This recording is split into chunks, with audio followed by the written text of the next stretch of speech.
O livro de Gênesis. No primeiro vídeo, vimos como os capítulos de 1 a 11 definiram a história básica da Bíblia. Deus criou todas as coisas e fez os seres humanos à sua imagem para governar o mundo em seu nome. Os seres humanos escolheram o pecado e a rebelião, e o mundo ficou fora de controle num ciclo de violência e morte, levando à rebelião e à dispersão do povo na Babilônia. Então a grande questão é: o que Deus vai fazer para resgatar e redimir seu mundo? A partir da dispersão da Babilônia, o autor traça a genealogia de somente uma família, que culmina em um homem chamado Abrão, mais tarde conhecido como Abraão. A promessa de Deus para Abraão, no começo do capítulo 12, abre um movimento completamente novo na história. Deus chama Abraão para que deixe a sua casa e vá para a terra de Canaã, que Deus diz que será sua um dia. Nessa terra, Deus promete a Abraão que irá torná-lo uma grande nação e irá fazer seu nome grande e abençoá-lo. Essas promessas estão ligadas a partes anteriores do livro. A Babilônia, de forma arrogante, tentou buscar a sua própria fama e isso não terminou muito bem. Mas Deus, em sua generosidade, vai dar um grande nome a esse cara sem nome, Abraão. A bênção de Deus para Abraão ecoa a bênção original que Deus deu ao mundo no início de tudo. Então a pergunta é: por que Deus abençoou Abraão e sua família?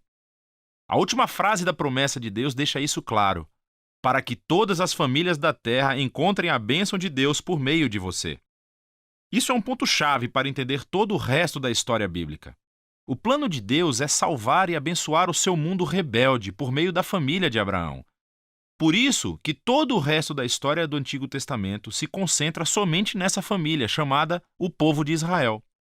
Por isso que Israel mais tarde será chamado o reino dos sacerdotes do Monte Sinai. Deus quer usá-los para mostrar a todas as outras nações como Ele é.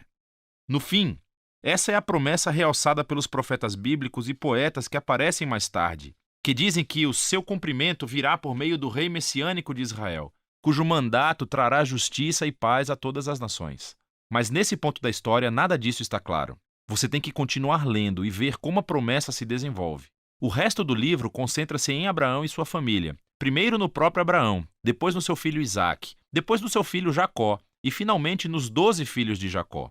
Essas histórias de cada geração são unidas por dois temas principais.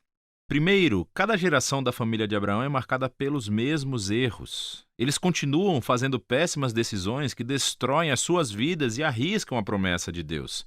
Contudo, Deus permanece fiel a eles. Ele continua salvando-os dos seus próprios erros e reafirmando o seu compromisso de abençoá-los e abençoar as nações por meio deles, apesar de suas falhas. As histórias de Abraão. Deus tinha prometido a Abraão uma família enorme. Mas em duas ocasiões diferentes, ele teme por sua vida, porque outros homens se sentem atraídos pela sua esposa. E ele nega estar casado com ela, o que obviamente cria todo tipo de problemas.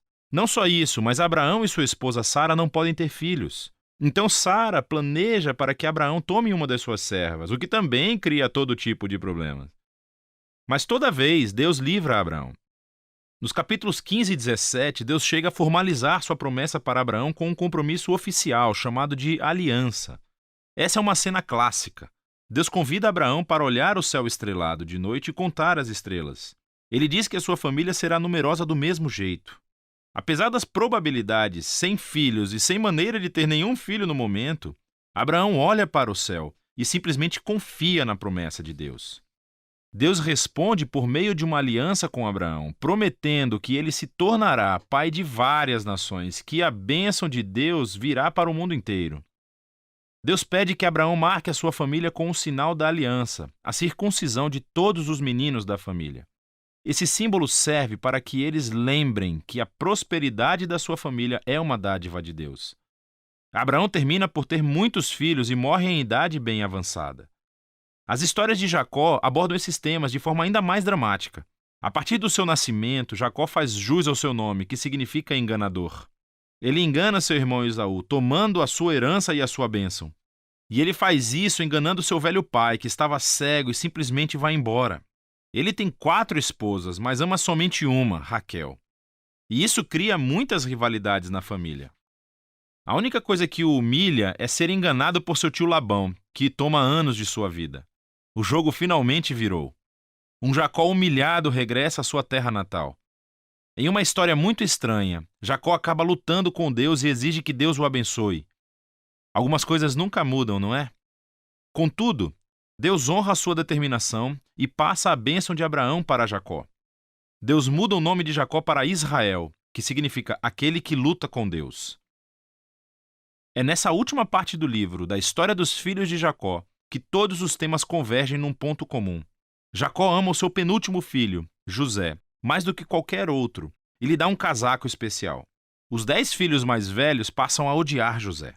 Eles sequestram-no e planejam matá-lo. Mas em vez disso, eles decidem simplesmente vendê-lo como escravo para o Egito, onde ele termina na prisão. Isso é que é um fracasso de família. Mas Deus está com José. Ele planeja a liberdade de José da prisão e o faraó termina por colocar José na posição de vice-comandante de todo o Egito. José salva a nação do Egito durante um período de fome. Ele acaba salvando os seus irmãos e sua família de morrerem de fome.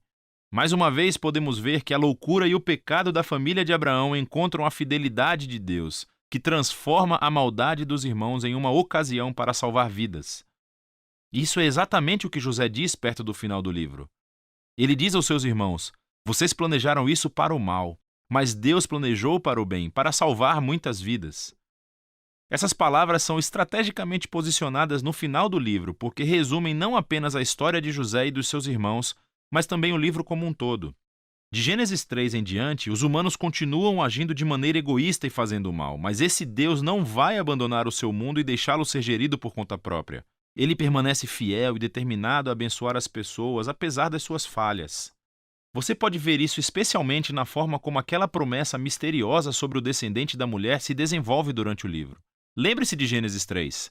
Deus prometeu que esse guerreiro ferido viria e destruiria a serpente e derrotaria o mal na sua fonte. O autor então conecta essa promessa diretamente à linhagem de Abraão. Essa é a parte sobre como Deus trará a sua bênção para as nações. De Abraão, a promessa é ligada a Judá, o quarto filho de Jacó, da seguinte maneira. Em um poema extremamente importante no capítulo 49, Jacó, já envelhecido e no seu leito de morte, quer abençoar os seus 12 filhos. Quando chega a vez de Judá, Jacó prevê que Judá se tornará a tribo dos líderes reais de Israel.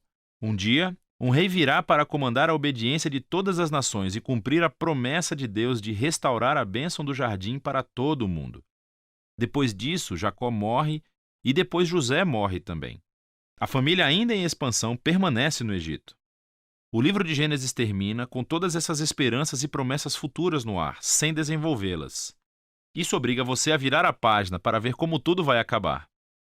Por agora, esse foi o livro de Gênesis.